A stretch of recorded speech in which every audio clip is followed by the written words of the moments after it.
और भजन की संख्या प्रारंभ में जरूर लेनी चाहिए।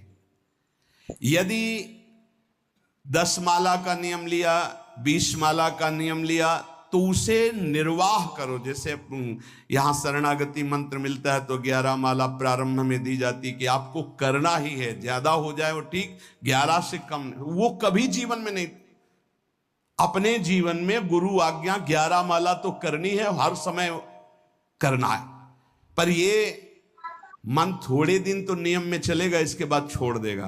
दीक्षा तब लेनी चाहिए जब गुरु आज्ञा पे चलने की हिम्मत हो, नहीं तो ऐसे ही नाम जपो करो। और जब नियम मिल गया 11 माला, तो चाहे प्राण निकल जाए, हमको 11 माला पूरे करने, प्राण निकलने तक गुरु आज्ञा का पालन करना है। यदि आप नाम जब अधिक मात्रा में नहीं करेंगे तो जो आपको नाम मिला है उसका फल आपको अनुभव में नहीं आएगा। क्यों? क्योंकि नाम का हिस्सेदारी होती है, भजन की हिस्सेदारी होती है। जैसे किसी ने प्रणाम किया, वो भजन लिया। गृहस्थी को इसीलिए मना किया कि रास्ते में परिक्रमा मार्ग में हलवा पूड़ी ये सब बट रहा है, हाथ मत फैलाओ। वो दान कर रहा है, सुकृत कर रहा है, और कोई दूसरे ले विरक्त आदि। आप अपने भूख मिटाने के लिए 4 रुपया के चना लेके भले पालो, लेकिन दूसरे के द्वारा दिया हुआ हलवा मत पाओ।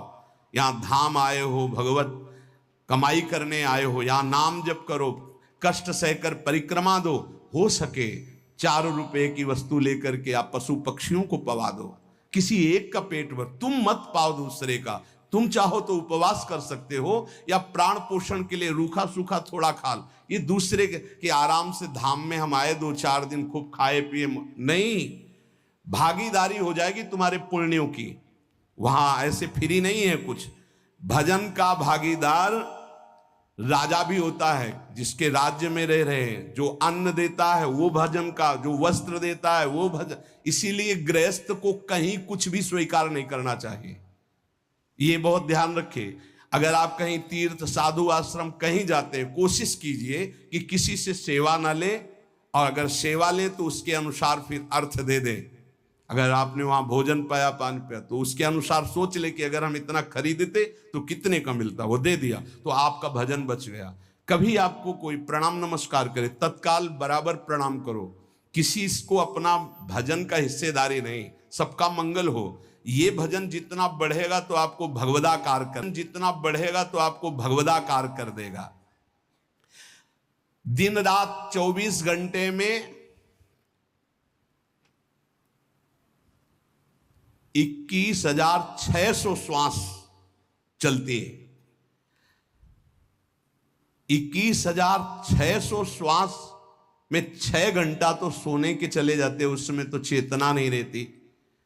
अब हमको अगर 21,600 नाम हमको जपने को मिल जाए तो हमारी हर श्वास सार्थक हो जाए। जो हम 5-6 घंटा सोते हैं उसमें जिनका अभ्यास है तो बात अलग है, नहीं तो वो व्यर्थ जाती है। तो हमें एक श्वास में कई नाम जपने का अभ्यास करना चाहिए, जिससे 200 माला फेरने पर ये 21,600 श्वासों की गणना पूरी होती है। अगर हम 200 माला का नियम लें तो इतना हो सकता है। तो हमें लगता है अगर हर समय माला नहीं ले सकते तो श्वास वाली माला बहुत अच्छी रहती है। श्वास में 4 बार खींचो, 4 बार नाम लेते हुए छोड़ो। दूसरा साधन, एक छोटी माला ले ले, जो आजकल तो काउंटर चला है। काउंटर में ज्यादा सुविधा संसार के क्रियाओं में रहने वालों को होती कि किया अपनी जेब में डाल लिया। तीसरा साधन वो बहुत कठिन है, मन की वृत्ति से नाम जप करना। माला, श्वास और मन की वृत्ति, उसमें श्वास की भी गणना का ध्यान नहीं रहता, उसमें केवल चिंतन होता है, चल रहा है। पर ये आखिरी स्थिति होती, इसी के बाद वो परिपक्व अवस्था होता है। जिह्वा से धीरे धीरे नाम उच्चारण करते हुए, ये पहला अभ्यास है। प्रारंभिक को एकदम मानसिक में नहीं पहुंचने की चेष्टा करनी चाहिए, 2-4 नाम के बाद मन प्रपंच में फंसा देगा। दूसरा अभ्यास कंठ में जैसे हम जिह्वा से राधा वल्लभ श्री राधा वल्लभ श्री राधा वल्लभ श्री, इसे वाचिक जप कहते हैं, मंत्र नहीं होगा, ऐसे नाम होगा, फिर उपांश ऐसे, फिर कंठ से चलता है, फिर हृदय से चलने लगता है, फिर नाभि से चलता है। जिसका नाभि से चलने लगता है उसका परावाणी के द्वारा भजन, वो सिद्ध पुरुष कहा जाता है।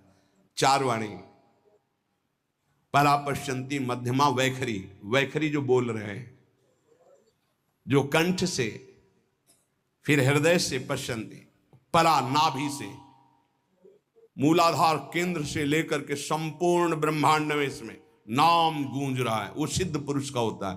पहला अभ्यास जिह्वा हिला करके शुरू करे, राधा राधा राधा राधा, फिर कंठ से।